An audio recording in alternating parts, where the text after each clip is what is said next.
I'm just gonna do what I did last time and just, I was gonna say eyeball it, and I was like, that's not right. And then I thought about the word earball it, and I kind of hated that entered my head. It's not great.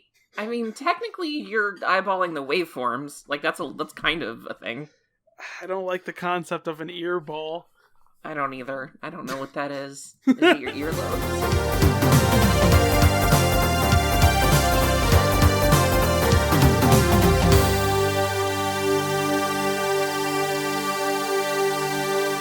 Hello, welcome to Lore of the Ring, where I describe wrestling lore to my co-host. I'm Dan.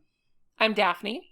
And today, we're going to watch the Evangelion of wrestling matches. But first, Daphne, in the week in between episodes, did watch her first full show.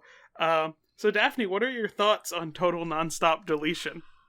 I actually, I had a lot of fun. For anybody who doesn't know, some of this I'm getting from the wiki. I didn't memorize all of this. It would be really impressive if I had. Total Nonstop Deletion was an episode of Impact Wrestling that happened in December of 2016 at the Hardy compound, which we talked about last episode. And it was kind of like my favorite flavor of batshit bonkers. I had a lot of fun. A lot of stuff happened in this one. Everything from a 1-year-old winning his first wrestling match to a tag team match with, I think, 20-something different contestants in it, just because a bunch of people showed up with henchmen and masks and stuff. It was kind of a lot, but it was incredibly fun. And it had after I learned about the Broken Universe last week, it was fun seeing Maxwell, Vanguard 1, Reby Hardy was there for 2 seconds. It was good times. I really enjoyed it. Were there any specific highlight moments you want to bring up? Yeah, I think that the thing I appreciated the most was what was almost like a throwaway joke at the very beginning, coming back to be super relevant right toward the end, which is that a gentleman by the name of Rockstar Spud shows up specifically for the purpose of challenging a 1-year-old child to a wrestling match, because he resents Maxwell Hardy for getting more TV time than him. I don't remember his exact words. It was something like, that kid's barely been alive a year and he's more over than I'll ever be. And so Rockstar Spud and King Maxwell sort of have a match in that Senor Benjamin sneaks up and tasers Rockstar Spud as the match is beginning, and Maxwell pins him and the match ends in 17 seconds. This was followed by someone who apparently previously kidnapped Maxwell. I guess she was thwarted in that attempt. Her name is Sienna.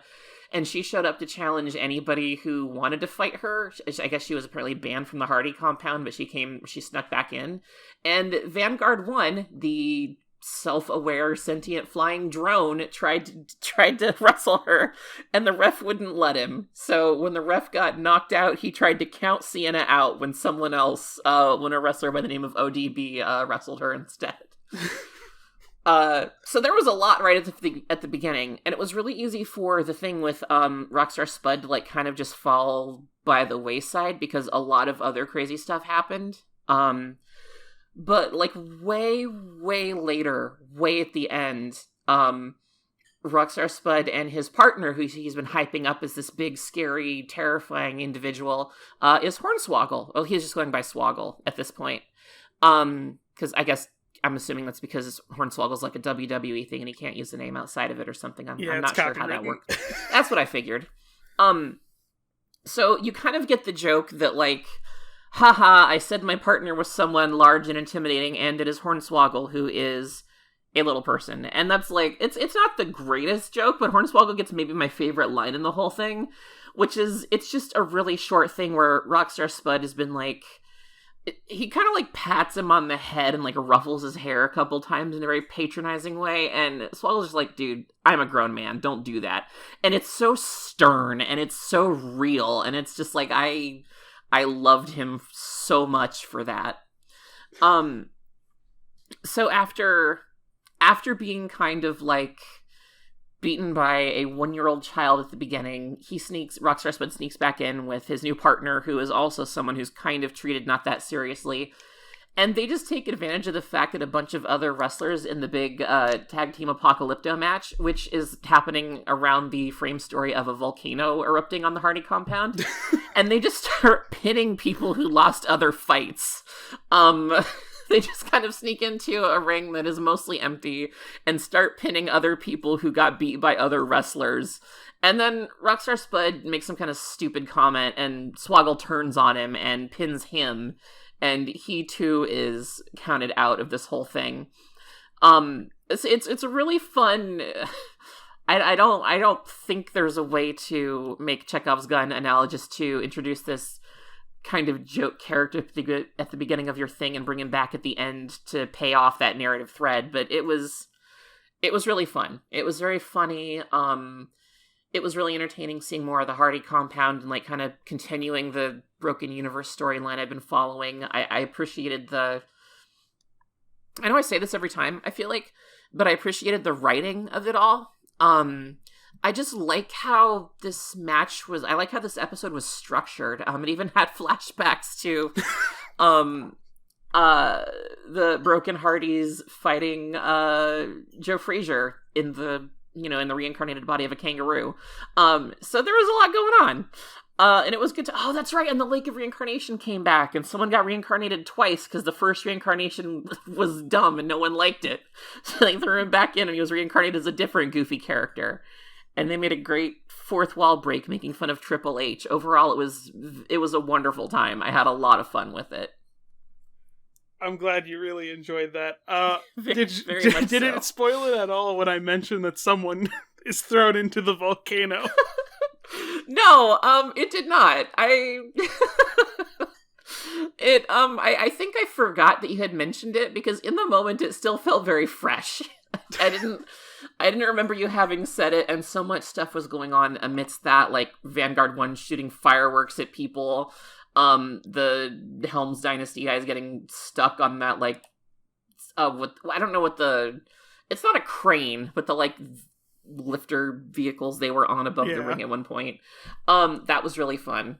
I really appreciated the very subtle "the man with 3 H's" line from Matt Hardy, which made me giggle. I don't know. I had a lot of fun with it. The Broken Universe stuff is setting the bar pretty high, I gotta say. It's rapidly becoming my favorite stuff. I'm very glad you like that, because the Broken Universe is so good. It really, really is.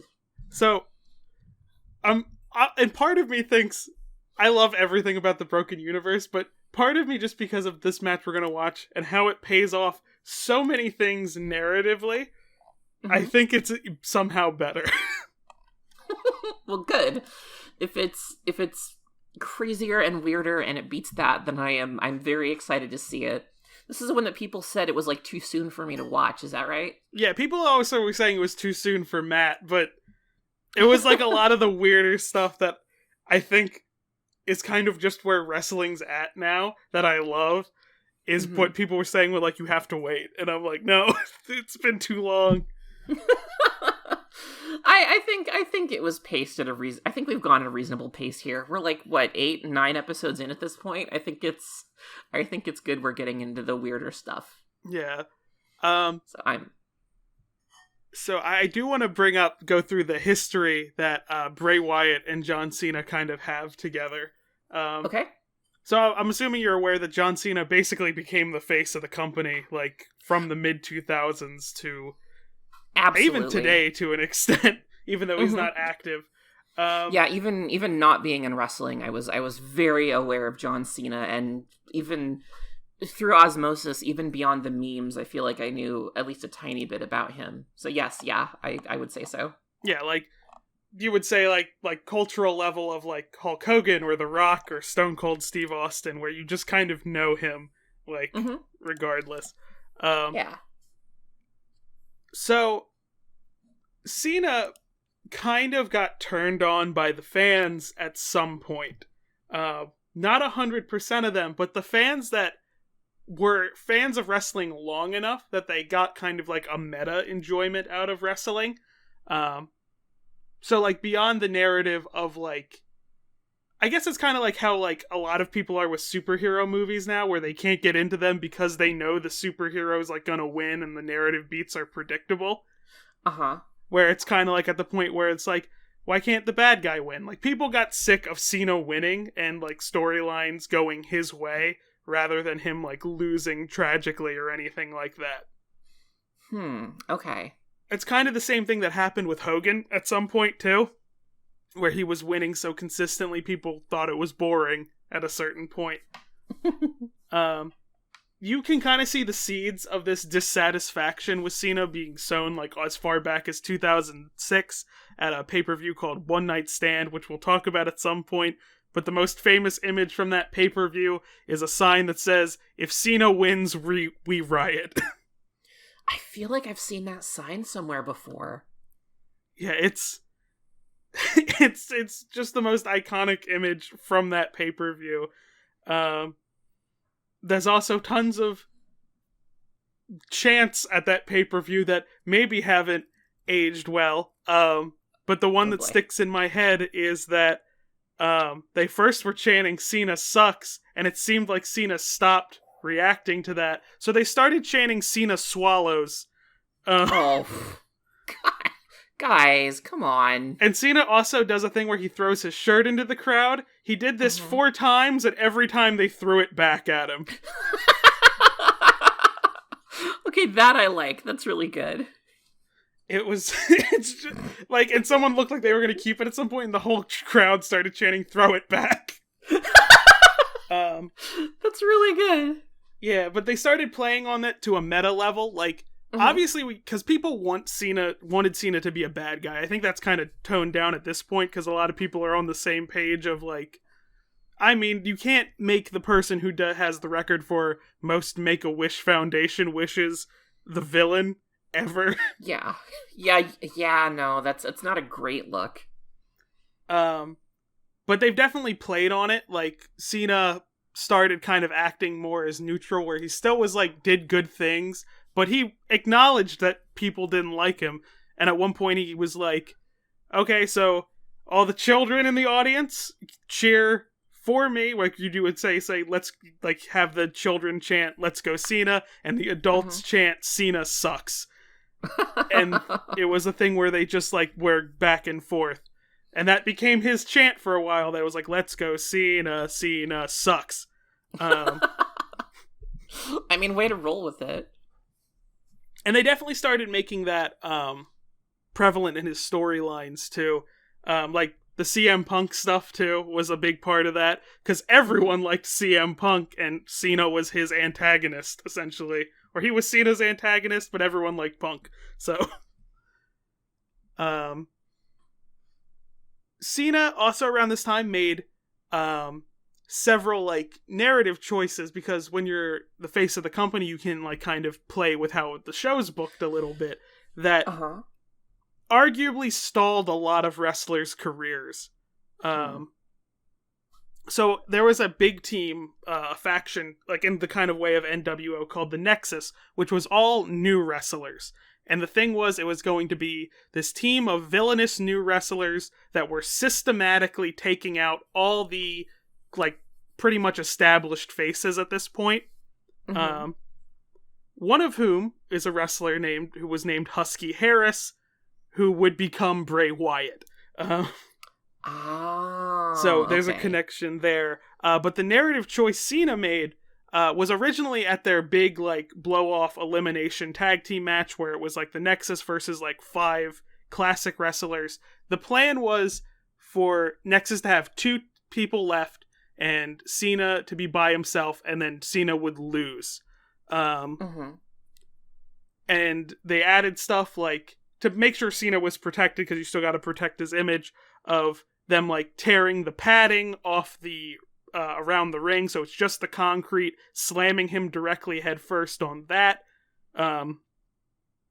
So they kept all that, but Cena altered it for him to win, and that arguably stalled all of their careers. Yeah, I'll say it would. Jeez. Cena's acknowledged that was a mistake. But he thought, like, oh, it would, since this was the end of the narrative, it's probably a good idea to have the good guy win. But no, they probably should have changed a lot more other things in the match. Gosh, okay. So Bray Wyatt was part of that group. He wasn't in that match, but he was still affected by it. He still was sent back down to developmental with a bunch of them. He would later come back as Bray Wyatt with his, like, deliverance cult gimmick, and he had a match against Cena at WrestleMania, where the setup for it was, there was a lot of emphasis playing on Cena trying to, like, make sure his legacy is cemented in WWE so people remember him when he's gone. Which I always thought was a weird choice, because I think everyone's going to remember Cena regardless. Yeah. But they even licensed an Eminem song, Legacy, from his newest album for the promo, which is... I mean, Cena used to rap, as we established, so I get the correlation.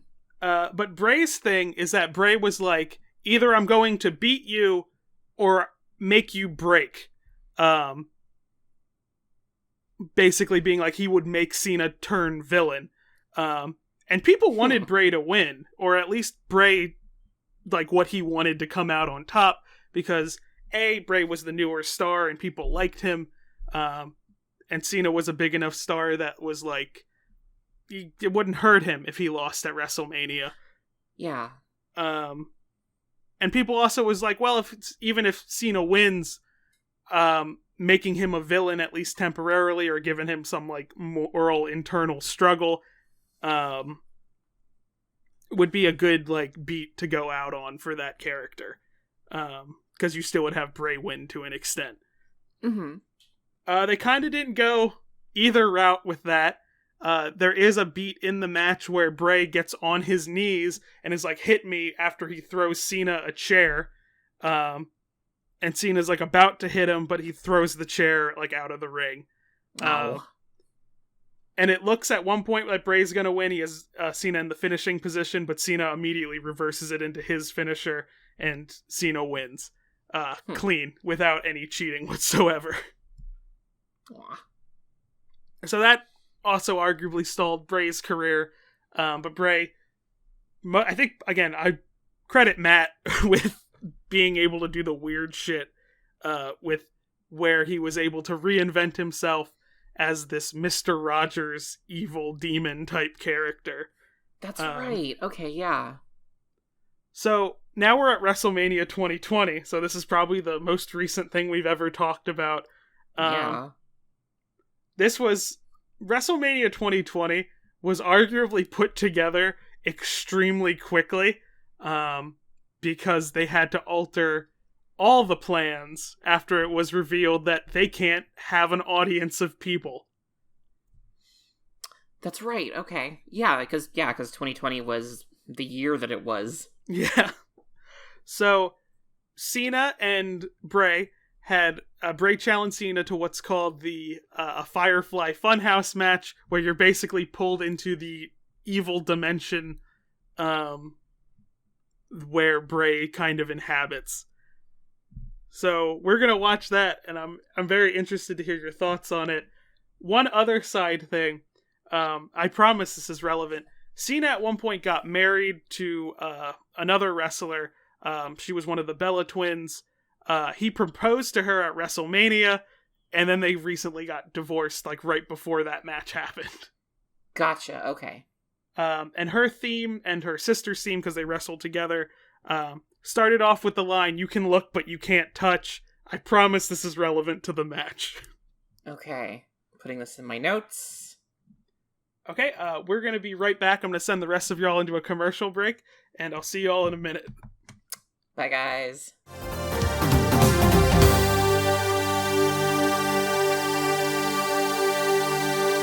Did you know our podcast is also available over on Spotify, Anchor, Google Podcasts, Breaker, Pocket Casts, and Radio Public? All great ways to listen to Lore of the Ring on the go. Those uploads are also sponsored, so listening over there is a great way to support the show as well. Links are in the description.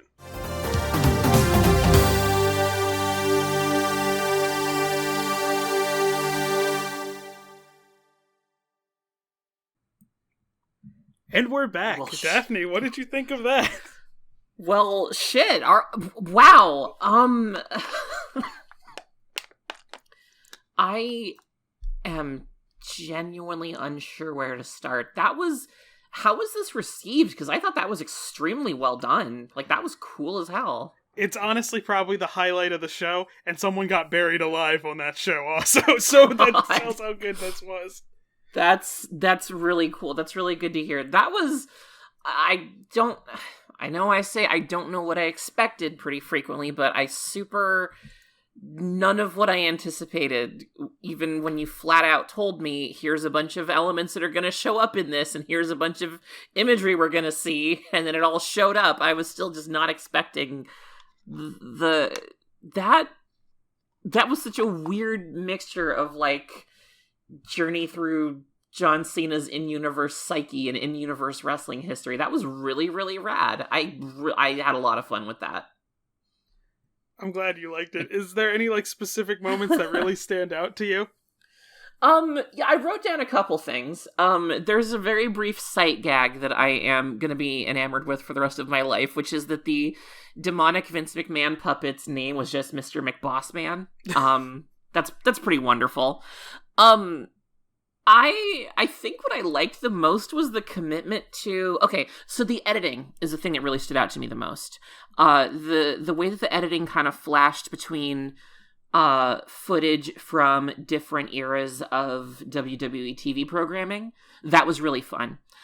Because it just... I think it did a good job to establish the conceit of this episode through editing, in a way that you never have someone say, like, we're going through your psyche or we're going through your past. But it's very clear, based on how this is cut together, that is what's happening. And, like, when Bray Wyatt says he's going to be fighting his greatest enemy himself, I briefly was like, how are they going to do, like, a John Cena lookalike? But then it becomes very obvious that there's, like, a kind of a non-linear timeline happening here. And the way that footage of previous matches and previous relevant points in Cena's backstory kind of flashed on screen when it was necessary.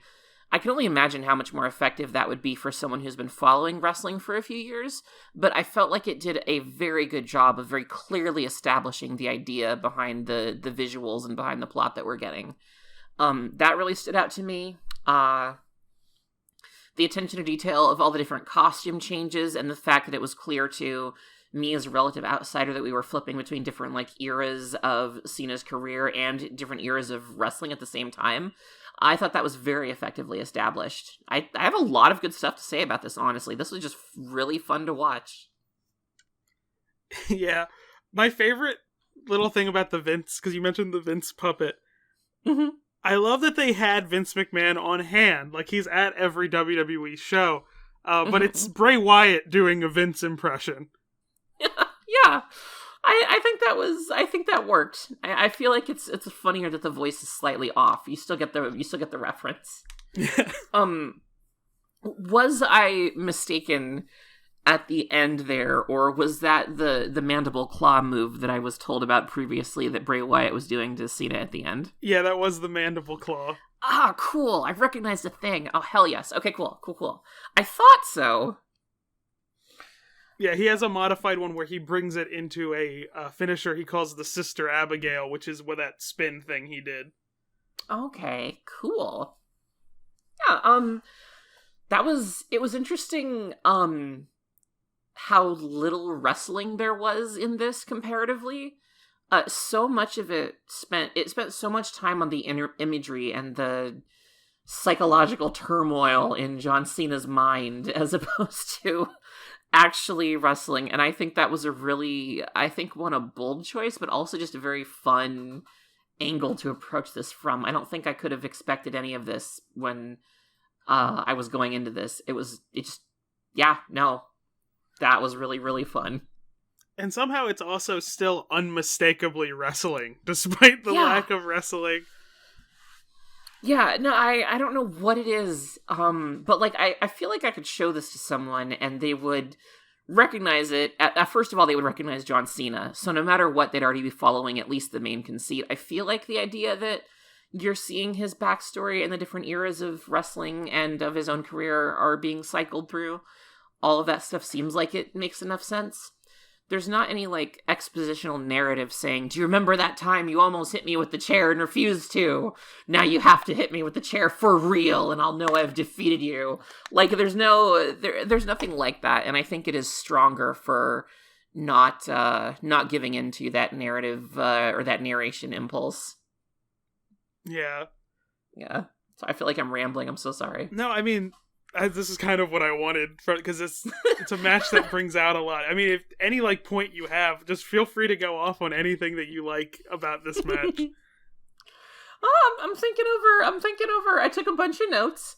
I will say, you did a very good job with your explanation of introducing concepts that would show up even just really briefly. The very brief mention to the song from when Cena proposed to one of the Bella twins and then they got divorced later, like even the little reference to that was so quickly thrown in there, you like explained that ahead of time. And I feel like you did a good job of explaining the stuff that I otherwise would have questioned enough that might have taken me out of what was going on.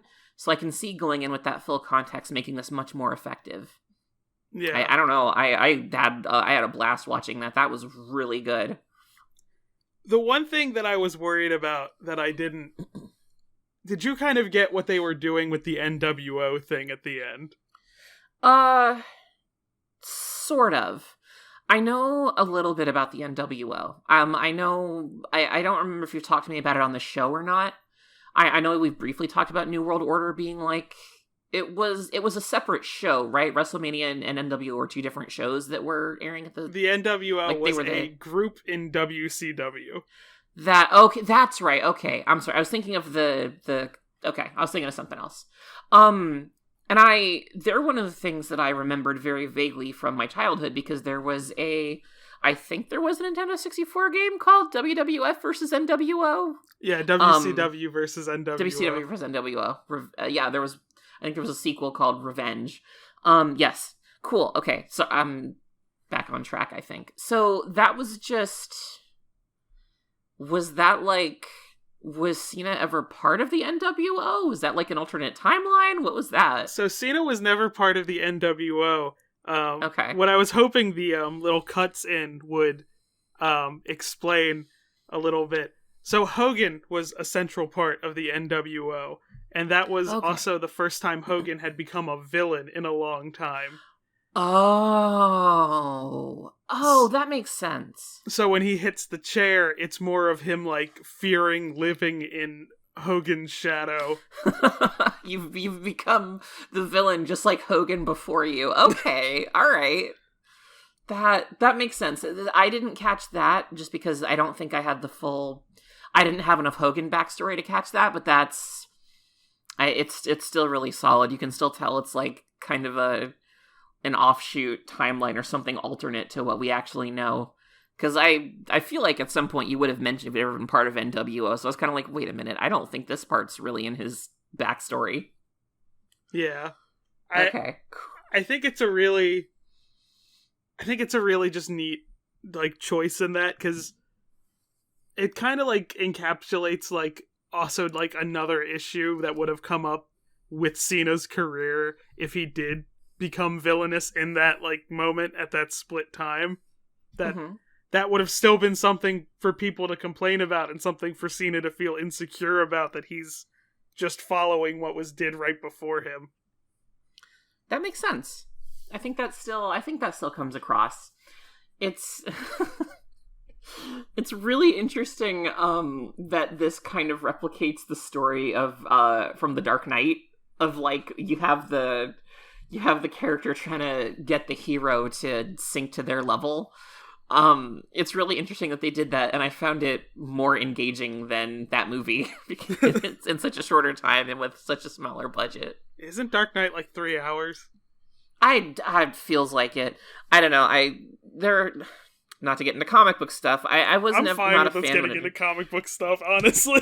That's fair. My Dark Knight hot take is that I couldn't separate Ledger from his performance enough to enjoy it because of all the news about him right before he passed. And I don't like how that Joker is written, because I think when you cast the Joker as an anarchist and you discard the fact that jokes are supposed to have punchlines, you kind of lose a major element of him as a character. Which meant that when you get a villain who's doing something similar, who's approaching a hero from a deconstructive angle and trying to, like, I want to bring down this heroic guy, and is very clearly working toward that goal at all times, as opposed to the Joker insisting he has no plan, and the Joker kind of... I guess you can argue that that's part of the quote-unquote joke, is that he obviously has a plan all the way through. I feel like that isn't borne out in the text as effectively as the movie wants it to be. But I feel like with the 30 to 45 seconds of backstory I was given before I watched this, I was still able to follow that concept all the way through and see it effectively established, iterated upon, and resolved in the course of 16 minutes and 24 seconds in a way that some longer narratives didn't do to my satisfaction, I guess is what I'm saying. I don't know why I felt the need to dump this DC movie hot take in the middle of this, but I've only seen that movie once, so I could be being a little too hard on it. I feel compelled to share my Dark Knight hot take now. Oh, by all means, I think we owe it to the audience to exchange them. So, my whole thing, it's like, I do think part of the Joker thing is that he does have a plan that I agree that's not depicted well. But I do think there are, like, really subtle hints that probably should have been more overt in your summer comic book movie, that the Joker's lying pretty much about everything he says. Yeah. The most overt one to me is when he tells Batman, like, the locations of Harvey Dent and Rachel, but he lies and he switches them. Yeah. So, and also, when he, like, changes his backstory every time dependent on who he's talking to. Yeah. I have a whole other nitpick about that, because I don't feel like that was paid off the way it should have been, quite frankly. But I'll go into that in a second. So go on. So, and also there's parts where I think he says to Batman directly that everyone has a plan, and then he says to Harvey Dent, I don't have a plan. Yeah, but it's clearly like a guy that has a plan. Yeah, it's clearly him adjusting it and, like, with who he's talking to.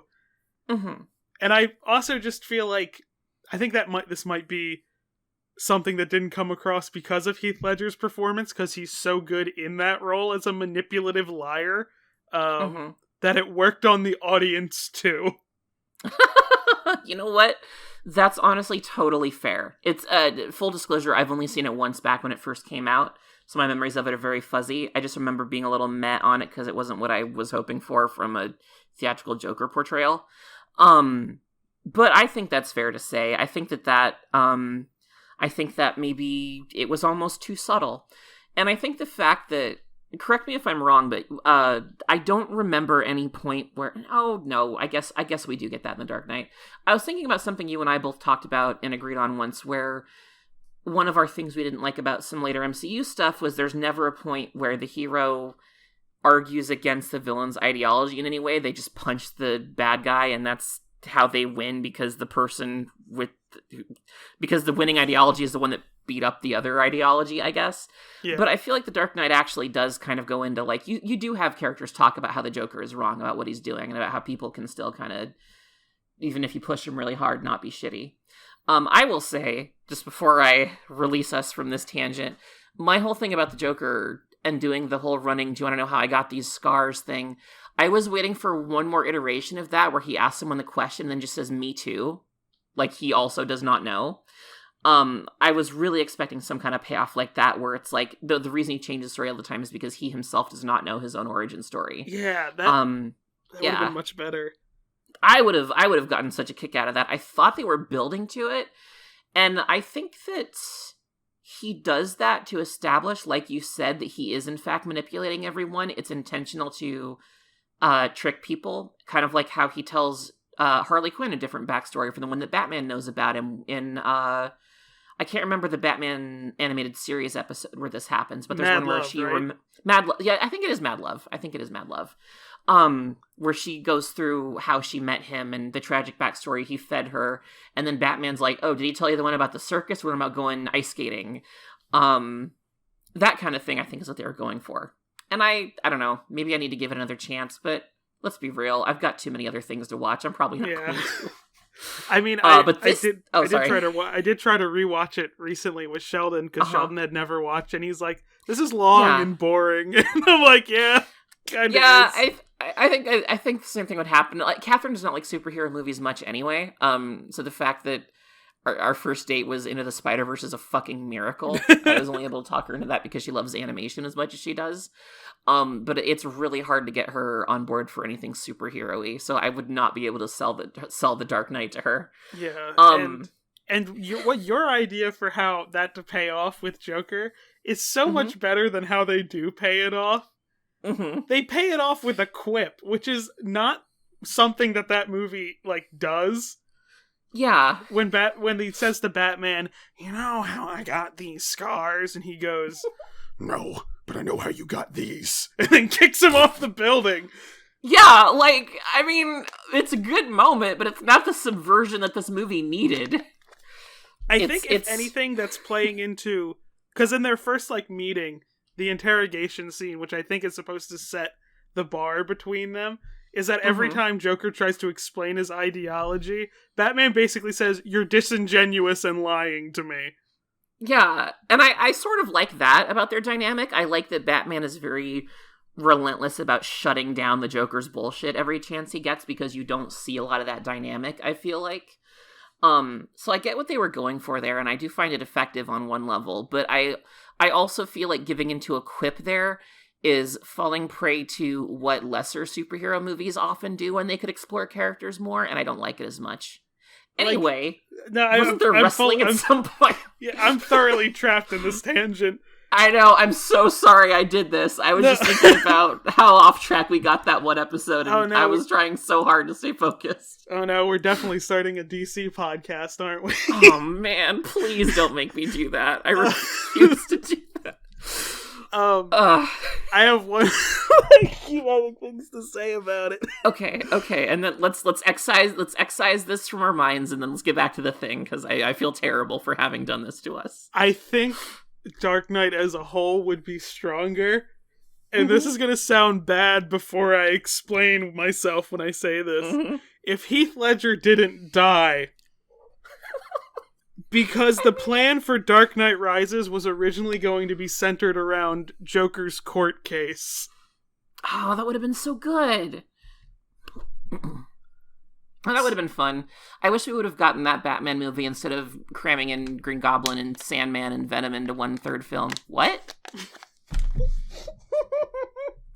That joke did not land in the slightest, did it? I was laughing pretty hard into my table. I had a mouthful of water and I couldn't spit it on my work computer. I'm sorry. I was like, ooh, that is a very telling silence. Okay. All right. Okay. I picked up on my microphone. That is the weirdest fucking waveform I've ever seen. I can't wait to hear what that sounds like. Okay, I am so sorry to whatever tiny little audience we have. I did not mean to derail us so badly. I'm so sorry. Oh my god, now you've got me thinking about the Spider-Man No Way Home spoilers. God, don't. I don't want us to become this. Oh god.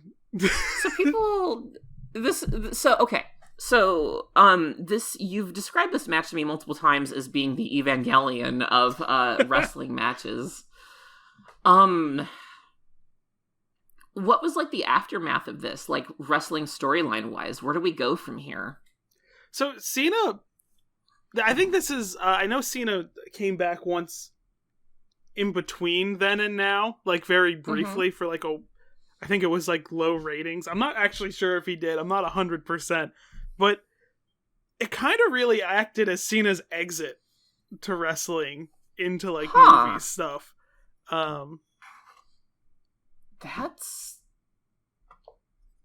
That's significantly more narratively fulfilling than I would have expected.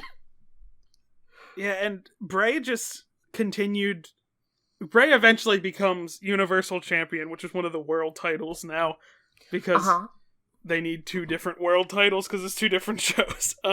Naturally. So he becomes world champion at one point. I think they didn't pay off satisfactory of how he loses it. Like they went a lot of places with it. I think what you'll probably be most excited about in terms of Bray's storyline is when he picks up Alexa Bliss as his like sidekick, pretty much, and her being like creepy and shit. Yeah, you mentioned that she was kind of the Harley Quinn type character, and I have very strong Harley Quinn opinions, which I will not be airing on this podcast. But you should. I'm not gonna. I refuse to do this.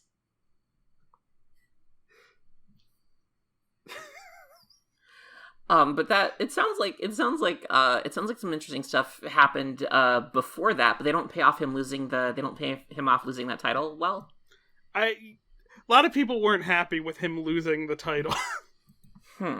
Like, but then again, I'm also wondering like if it's something that will be looked at better in time.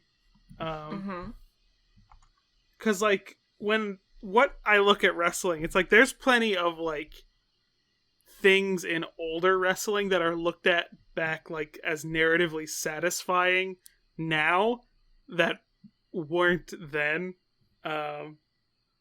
Like how I brought up that The Undertaker, who's supposed to be like this one that everyone fears, has never held the title for too long. Like he's always a transitional champion, and I'm wondering if that's what they're trying to do with Bray. Most recent storyline with Bray was between him and Randy Orton. They had they had a match. It wasn't called an Inferno match. It had a different name. But the goal was you win by setting your opponent on fire. Okay, all right. Randy Orton wins that match by setting Bray on fire, and Bray's put out. But then Randy Orton comes back as Bray is laying on the ground and covers him in gasoline and lights him on fire again. Oh. Okay. So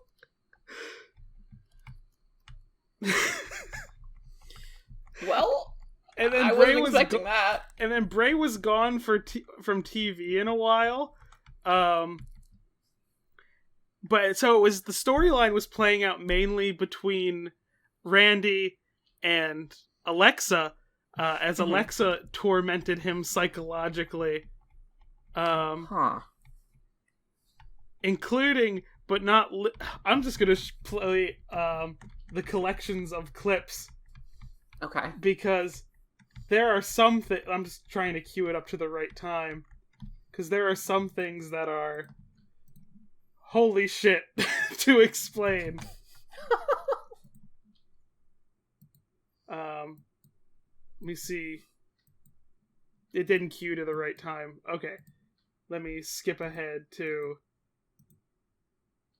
God, she's leaning so hard into the Harley Quinn thing. Yeah, I think this is the right point.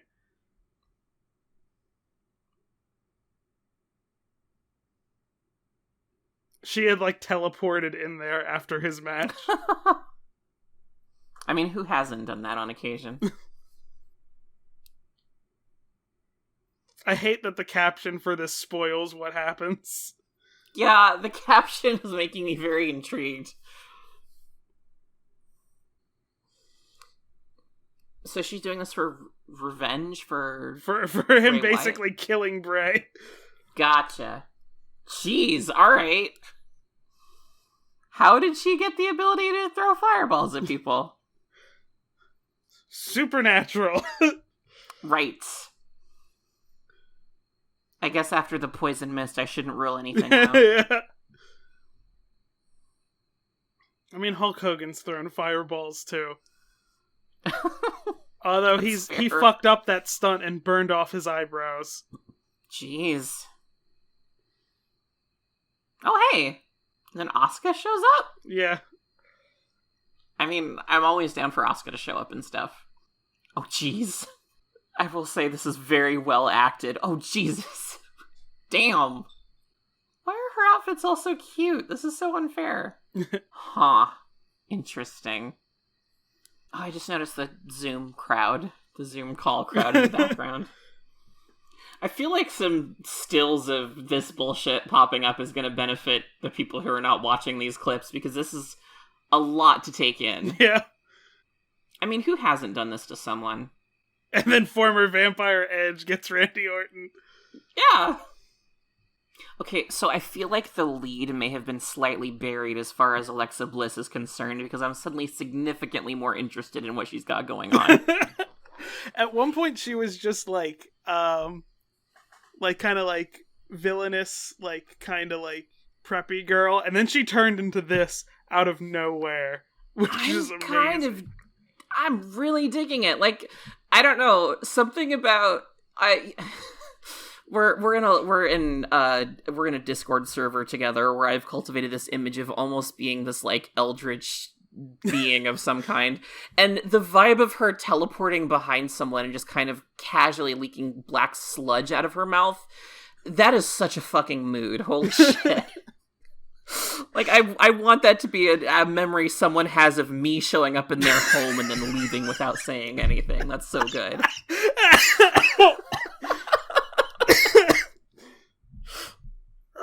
I definitely peaked the audio on that laugh.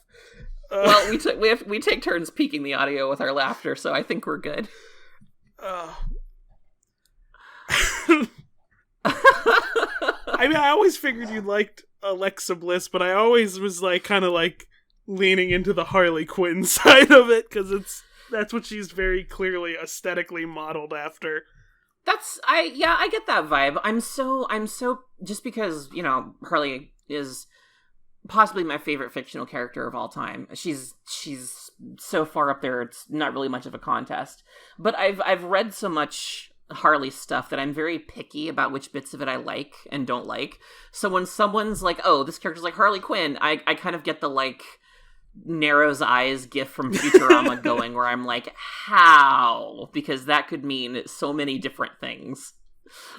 Yeah, there's a lot of skepticism is my immediate reaction. So I had to see this for myself, and I think now I can say that I approve. I like how excited you got that Asuka was in. Yeah, no, I noticed her right away. You have I special think senses I see do. when Asuka's here. I can detect her when she appears in footage of something, and I know to pay extra close attention for her to show up. I just think she's neat.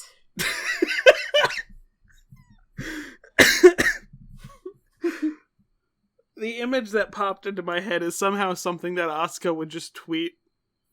Mm-hmm. I was just imagining like the Marge, but like she's holding just like an Asuka action figure. Yeah, God. I would be really surprised if Asuka hadn't made that image. I mean, she makes some insane edits that she posts on her Twitter. And she's done Simpson stuff multiple times. It's extremely funny to me, her Twitter. It somehow matches John Cena's Instagram in just weirdness. Yeah, wait, what's his Instagram like? He posts images without captions. Okay. And he's been asked about it, and it's like, this is just the pastiche of vibes of what I have going on. But it's like... So, not to sidetrack into DC once again, but this is relevant to John Cena's Instagram. So, when the Watchmen TV show first started airing, Cena, out of fucking nowhere, posted a picture of Dr. Manhattan on his Instagram. Oh, alright. And then later, like a painting of Dr. Manhattan, which isn't accurate to what Dr. Manhattan looks like in the show. But if you match that painting's jawline and kind of general face shape up to some famous images of John Cena, that painting clearly used John Cena as a face model. I knew it. I knew that's where this was going. So, I don't know if that was... But he never explained it. Like, because he hasn't 100% confirmed they contacted him to use his face shape. Mm-hmm. Because he doesn't elaborate further on his Instagram. He's just like, you figure it out. And it's like, it's not what this is supposed to be for, John. I can assure you I will not figure this out, John. Why did he post this? What hold on. Oh no. What the fuck does this mean, John? What does this mean? Well, I think it's pretty clear. I can't do the starts to answer question, then runs out of the room gag over audio, I just realized. So I'm going to retract my starting to answer your question. It's like, what does this mean? Why did he Maybe He posted a blank image of the Google search bar. What does this mean? I think there must just be a rule that once you become a wrestler, your social media feeds have to become fucking nonsense. Because, I'm assuming you've seen Matt Hardy's Twitter. Yeah, this one's worse. Yeah. That doesn't make any sense. Why would that... What? What does that mean? John, what does that mean? What am I seeing?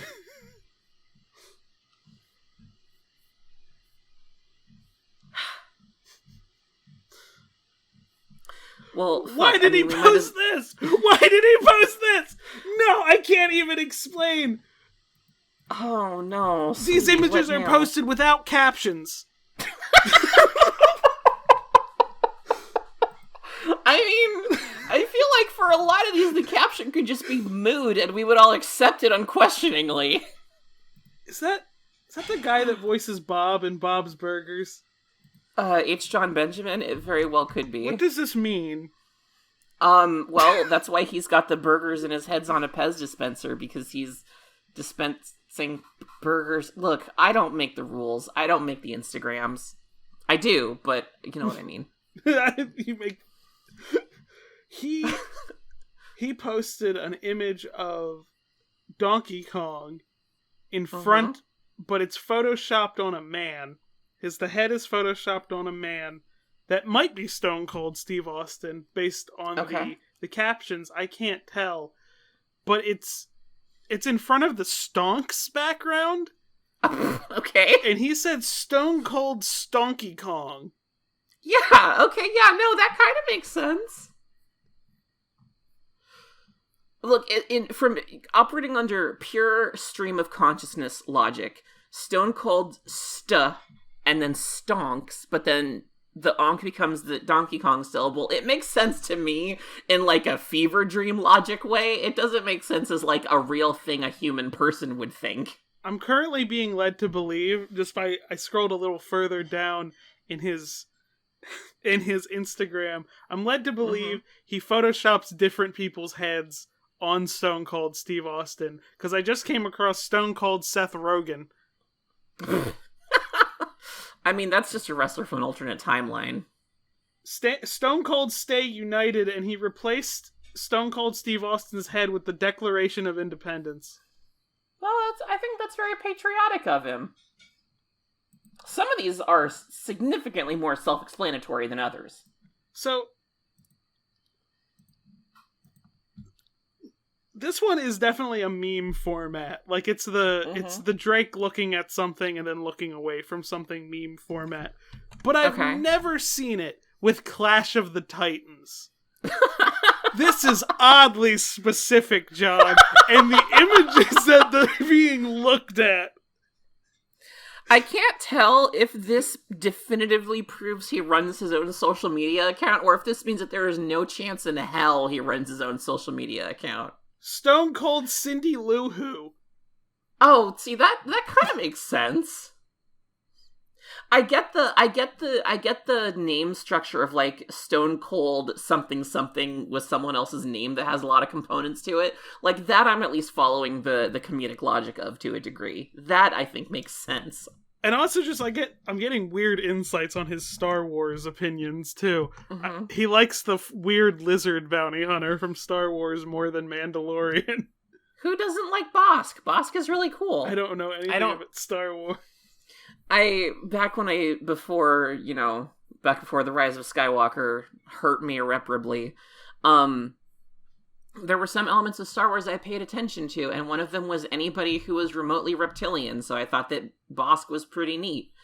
A friend of mine got me a Bosk action figure a long time ago, and I have kept it ever since. That's the end of any Star Wars discussion I will ever have.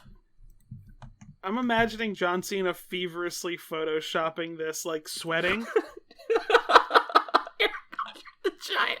Okay, in fairness, that is something you would Photoshop really quick so you could post it on Discord when we're all having a conversation about something. Why did he make himself really small? I don't know. Why did he do this? I do not control John Cena, Daniel. Really small? You should.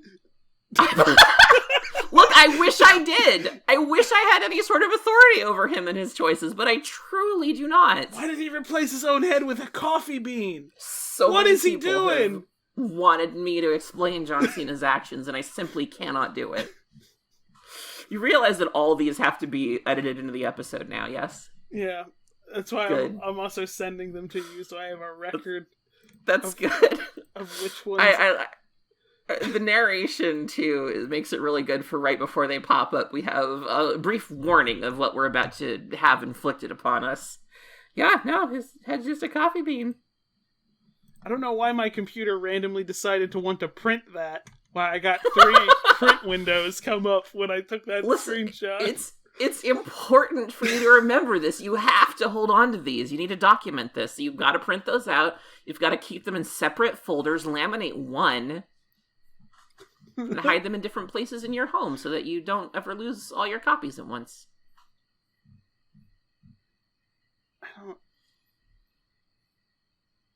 So I get this one bewilders me for a very specific reason. Mm-hmm. Welcome to our segment scrolling through John Cena's Instagram.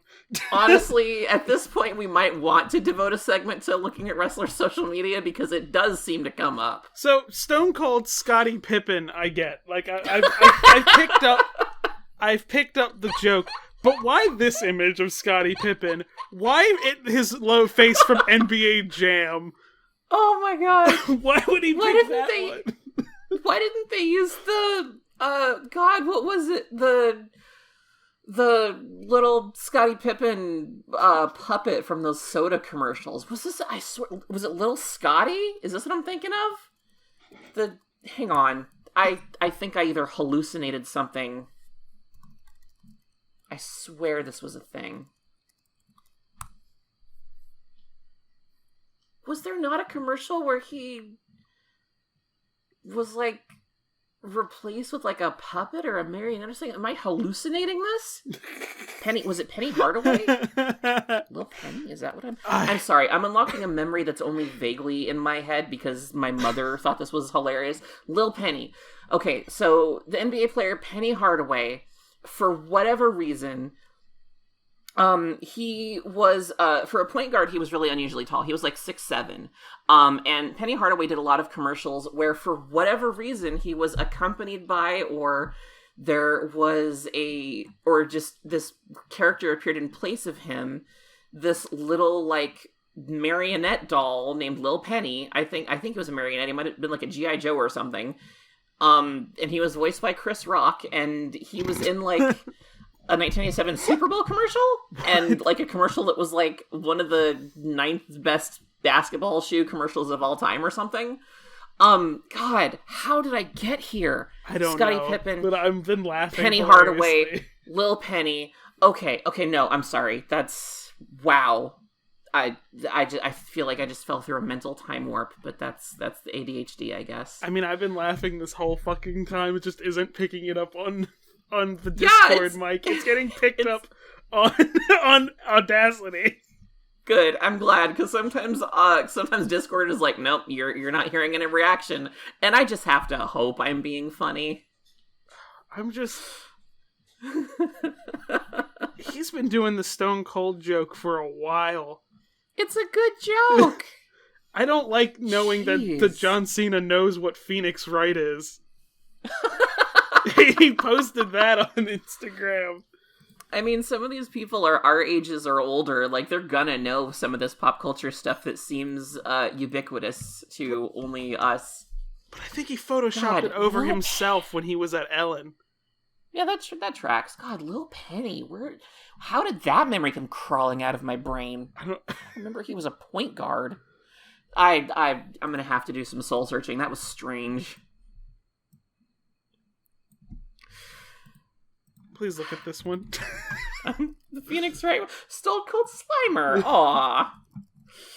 I don't understand why he's doing that. I sort of do. In my heart, I understand what he's doing. My goodness. He's a big fan of the picture of that white cat that, like, is getting yelled at by the white woman. Oh, yeah. That was a really big meme for a while. I never really got into that one. He keeps posting it. It felt a little lazy.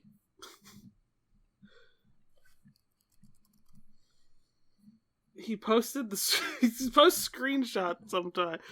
I gotta see this GIF.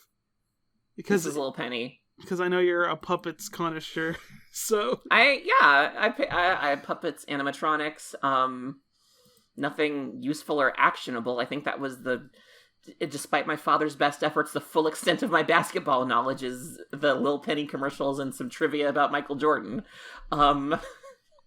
Mostly in my brain, I just have puppets. So, the extent of my basketball knowledge is much less... The only reason I know anything about basketball, aside from, like, the general rules, is because this is complete sidetrack, but this is where we are at this point. This is just where we're at in our lives at this point. In high school, we were assigned an English project that was supposed to be about, like, rebellion in different medias. Okay. Like, I did hip-hop, and I think I still have the PowerPoint I did for it. But someone else decided to do a whole presentation on the competitive streak between Larry Bird and Magic Johnson. Oh, okay. That was a big deal. It was really cool to learn about. But I don't understand what it had to do with rebellion. Yeah, I can't, like, if you're gonna do something rebellion themed in the NBA, Dennis Rodman is right there. Dennis Rodman was the one that was kind of embodying, like, the ideals of the pro wrestling aesthetic of the mid-90s in his NBA career.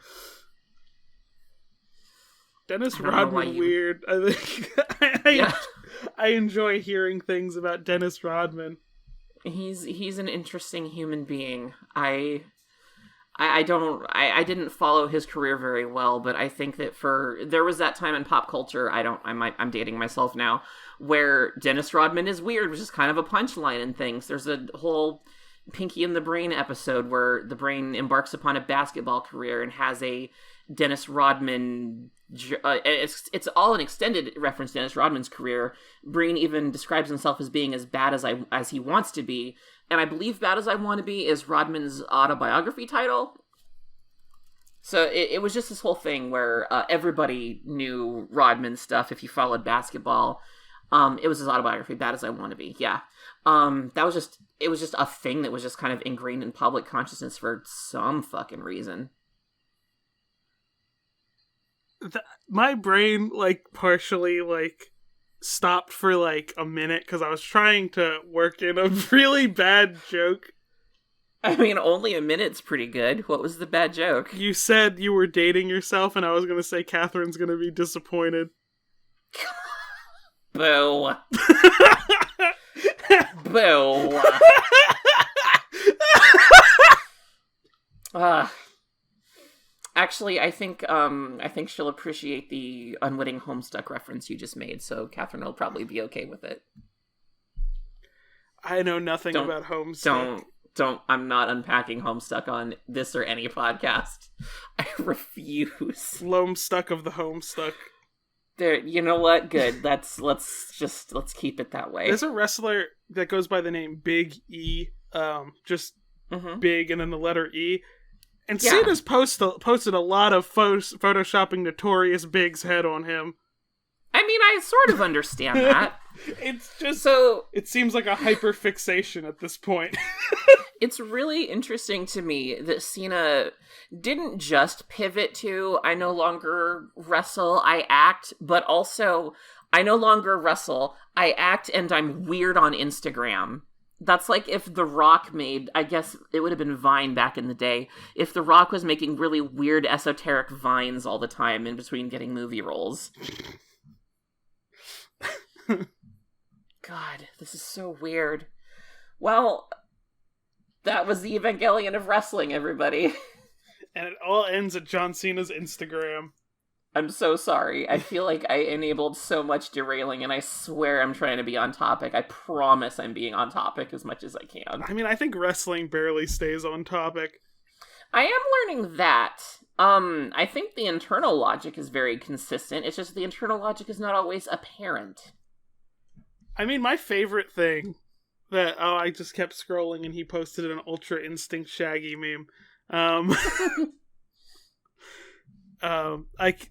My favorite bits of wrestling are when you get to, like, where, like, all these storylines are happening, but they just all come to a head at once.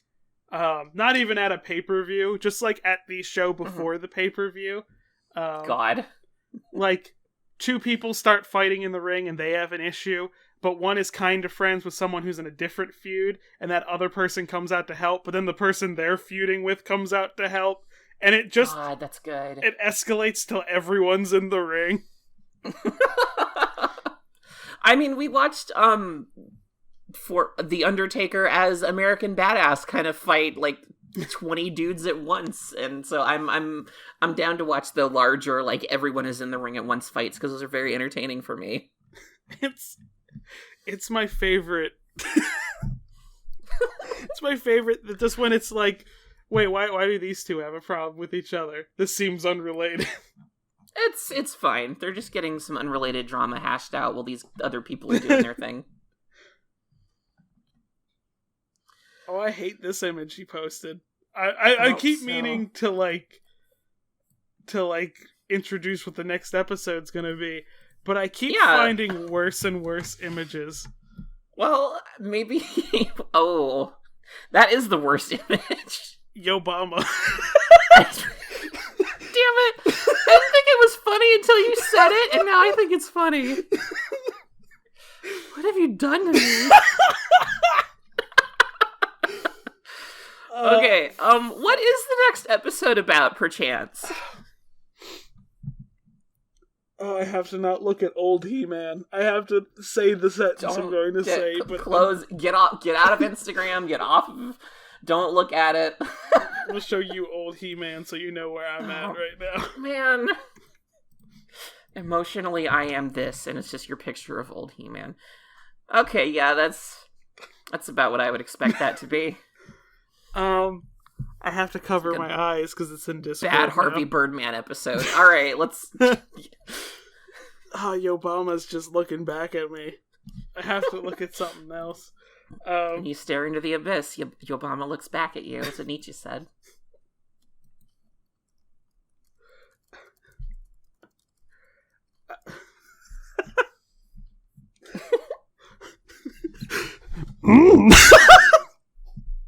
I don't know if that got picked up on the mic. A little tiny bit of it did. Legalize gay marriage, I win. God. All right. Shut it down. What is the next episode about? I spit all over myself. Yeah, of course you did.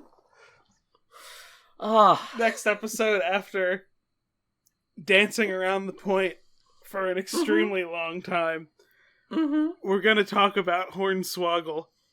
Hell yeah. I know at least one person who's very excited for me to finally hear about Hornswoggle. There's a lot of ins and outs of the Hornswoggle storyline, and